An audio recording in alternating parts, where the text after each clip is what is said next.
Et que c'est normal que muy joxe xalaatam. Mame Ngor aussi il n'est pas que chanteur quand même man je ne peux pas injustice yi bëgguma ko aussi. ñu ne Mame Ngor woykat la machin woykat la et alors woykatam mooy liggéeyam. Peut-être que c'est un homme d'affaires mais aussi il a le droit de dire ce qu'il pense bu fekkee ni Sonko wax na comme Sonko ni mu amee droit. wax aussi bu fekkee ni Macky Sall wax na. donc pourquoi Sonko bu waxee Macky Sall bon c'est normal il dit ce qu'il pense et que Mame Ngor bu waxee si Sonko il ne dit pas ce qu'il pense. moi je pense que injustice boo xam nga man Salma man nee naa man. déclaration Sonko rek moo mën a tax Mame Ngor génn wax. mais est-ce que déclaration Macky Sall rek moo tax Ousmane Sonko di génn wax. waaw. waaw merci dégg non xam nga aussi non injustice boobu man bëgguma injustice yooyu. même bu fekkee ni li kii wax juste pour terminer. li Ousmane Sonko wax moi j'ai un avis là-dessus.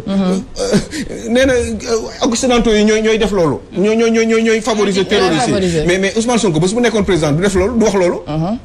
billahi wallahi taala du wax loolu Ousmane Sonko bés bu nekkoon président du wax loolu bés buy commencé sax am yaakaar tuuti ni mën na nekk président yu bari dina ko lijjanti gis ngeen Abdoulaye Wade ni mu doon critiquer Macky Sall ni mu doon critiquer tubaab yi Abdoulaye Wade 6 mois les 6 derniers mois commencé woon na di neexal tubaab yi parce que xamoon na ni caaf xam na moo taxoon mu dem Libye am na dem ne Sarkozy pour mu kii ko mu dem Benghazi wax loolu mu wax Kadhafi alors que Kadhafi xaritam la woon. pour faire non déglu ma rek non dama lay wax mais si bi mu desee juróom-benni weer. mu bëggaat nekk président xam ne am na lu mu bëgg a defaat. mënu ko def te xam na ni am na ñoo xam non ba mu nekkee président. non dama lay wax juróom-benni weer avant Abdoulaye Wade di pare.